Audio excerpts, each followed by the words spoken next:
Mi nombre es Daisy Liliana Bulla Mesa, estoy estudiando Administración, Seguridad y Salud en el Trabajo en tercer semestre de la Corporación Universitaria Minuto de Dios. Esta materia se llama Desarrollo Social Contemporáneo, al cual le corresponde el NRC 2167. Hoy hablaremos de los hitos históricos. Empezamos con el siglo XVI.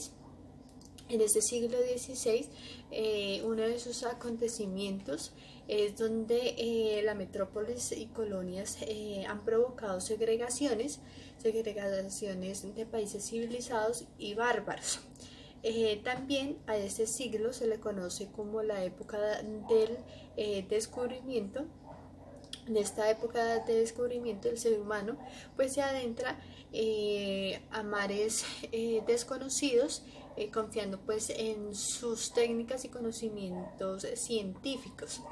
Estas se ve como principal o los más grandes protagonistas de este acontecimiento es Portugal y Castilla, con el propósito pues de hacer una expansión y encontrar pues nuevas riquezas. Dentro de ese también encontramos el Tratado de Tordesillas. Este Tratado de Tordesillas también lo hacen o lo firman estos países como es Portugal y Castilla. Es un tratado pues que divide lo que es el océano Atlántico, que por medio de esta raya traza como lo que más conocemos es de polo a polo. Este acontecimiento se dio en 1494, donde pues ponen de acuerdo sobre qué conquistas podían realizar, qué países pues pueden conquistar. Estos territorios conquistados los llaman como periferias dentro de un centro o un metrópolis. También vemos que en 1919 llega el imperialismo y la civilización. Es un equilibrio de estas potencias. Este imperialismo y esta civilización se da después de terminada lo que es o dentro de la Primera Guerra Mundial. Este pacto de equilibrios son de potencias vencedoras. Pues también se hace como legítimo de esa misión, ¿sí? Ese discurso de dominación en cuanto a los pueblos atrasados y que se consideraban salvajes en ese tiempo. Aquí también se da lo que es la repartición de colonias por el mundo. Dentro de eso también se da un auge de imperialismo. Este proceso se llevó pues en cuanto a la división internacional del trabajo, donde las periferias se encargaban de exportación de materias primas. Aquí se habla que es lo del desarrollo en cuanto de las colonias, que era una condición necesaria para como perfeccionar el capitalismo. Aquí es donde el imperialismo hace como su punto en América Latina, donde decían que los negros, los mestizos, los indios eran razas inferiores y las cuales debían dominar y expropiar y educar pues para que conducirlos hacia un progreso en cuanto pues ya de mentalidad, de valores, de creencias, de producción. Entonces en esto también se le conoce como el blanqueamiento. Mentalizar, o estos conquistadores se dedicaban a lo que era generarle su conciencia de que ellos eran inferiores, los cuales necesitaban como esa ayuda de alguien superior dominarlos en cuanto a esas creencias. Estas creencias los colonizadores venían como a imponer o dominaban a través de una cruz y una espada. Esta cruz representa lo que es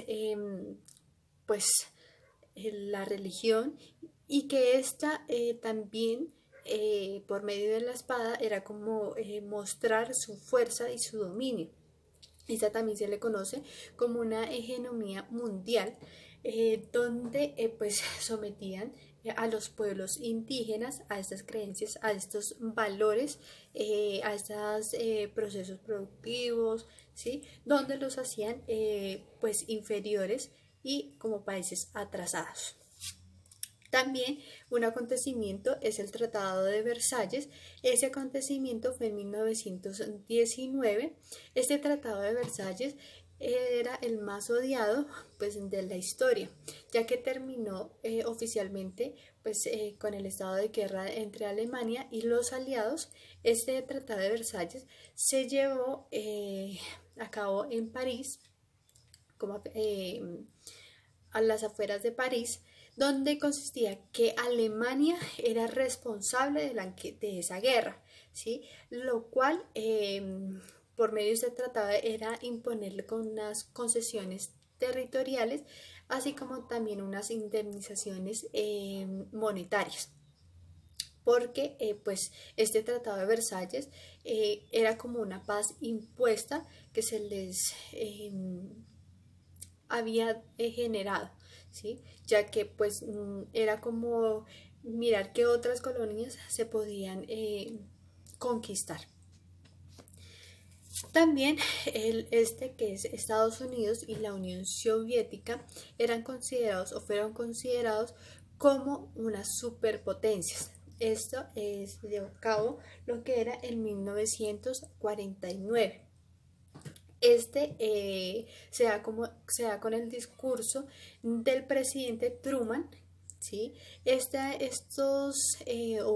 época era considerada como la época del desarrollo. Se daba como el desarrollo y el subdesarrollo. El subdesarrollo era una fase previa a este desarrollo, era como un sentido de transitividad. Y este desarrollo estaba guiado por el modelo keynesiano, que era pues intervenir en cuanto a lo económico de Estado para aumentar pues, la producción. Aquí Estados Unidos pues abre como las puertas a nuevos mercados. También pues el desarrollo se considera que tiene como etapas. Esta etapa o varios tipos de desarrollo, uno era el proceso natural, ¿sí? El otro era temporal acumulativo y continuidad hegemónica y el fenómeno irreversible. También hay una nueva época que se llama la de la modernización. Esta época se dio en 1960 con la teoría del despegue. Esta teoría del despegue se conocía como las etapas que podían hacer los países atrasados o como se conoce los de tercer mundo. Estas teorías del despegue está primero como la sociedad tradicional, el primer paso, primera etapa. La segunda etapa era una precondición del despegue, donde era un crecimiento autosostenible. Ya la tercera etapa era el del despegue. La cuarta era un camino de madurez, ¿sí? Este camino de madurez daba paso a lo que es una etapa de alto consumo masivo. También en esa época se dieron dos programas. El primero era el Plan Marshall. Este Plan Marshall era apoyado por partidos demócratas y republicanos. También el segundo programa que se dio en esta época fue la Alianza para el Progreso. Esta Alianza para el Progreso pues ayuda a los países de América Latina y a los del Caribe ante los problemas sociales y económicos que en ese tiempo enfrentaban. Otra es pues esta división internacional del trabajo, ¿sí? Que permitía pues que la expansión del capitalismo aumente la brecha entre ricos y pobres. Dentro del siglo XVIII, XIX y XX, esa brecha de entre ricos y pobres iba aumentando, ¿cierto? Entonces pues en el 2003 el Banco Banco Mundial pues ilustró unos indicadores de las diferencias existentes entre ricos y pobres. Esta como se considera que los ricos eran del norte y el sur era considerado como los pobres. También se menciona que estos pobres tienen recursos que deben enviar hacia el norte, donde ellos mismos pues se capitalizan, ¿sí? Y así hacen más grandes sus riquezas. Hay uno que es también que dentro de esta época es el ciclo de la escasez. Es importante conocerlo porque todo lo que se compraba se tenía que vender. También menciona, si lo pueden observar, menciona que deben asegurar apropiación privada de todos los recursos que puedan resultar rentables. ¿Sí? Todos esos recursos que pueden resultar rentables. También esos bienes y servicios se privatizan, cosa que a futuro pueda convertirse en una mercancía. Esta también mercancía es un sinónimo también de escasez.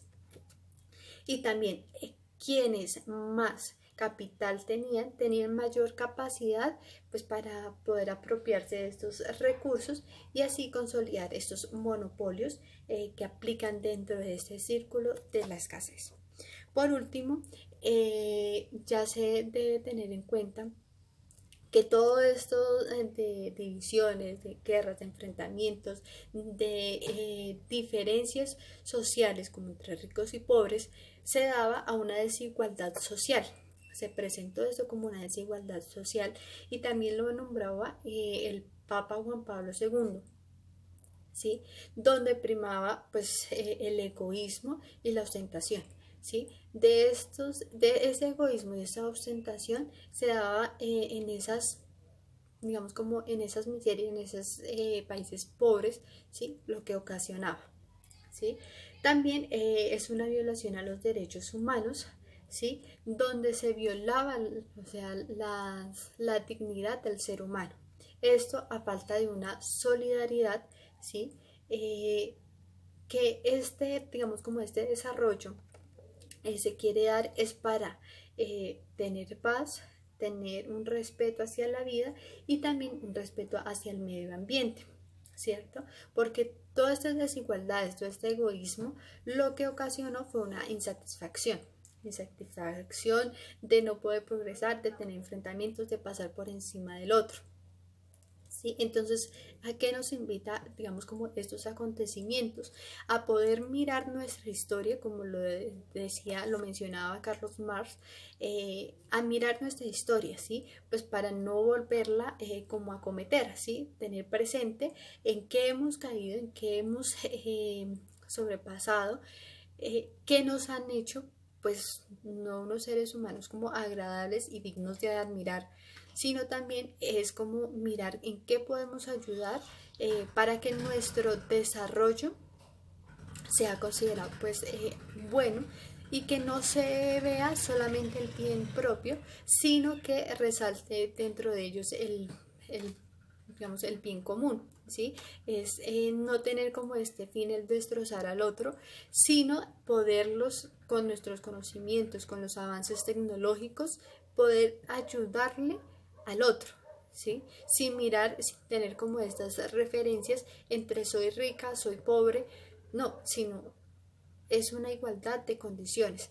También se veían unas cifras en que los países más desarrollados le invierten más a la educación, ¿sí? Que pues a otros sectores económicos, y los países pobres le invertían más a la economía que a la misma educación. ¿Y qué nos lleva a esto? Pues a no tener un progreso, ya que la educación es base para alcanzar nuestros objetivos, sin necesidad de pasar por el otro. Muchas gracias.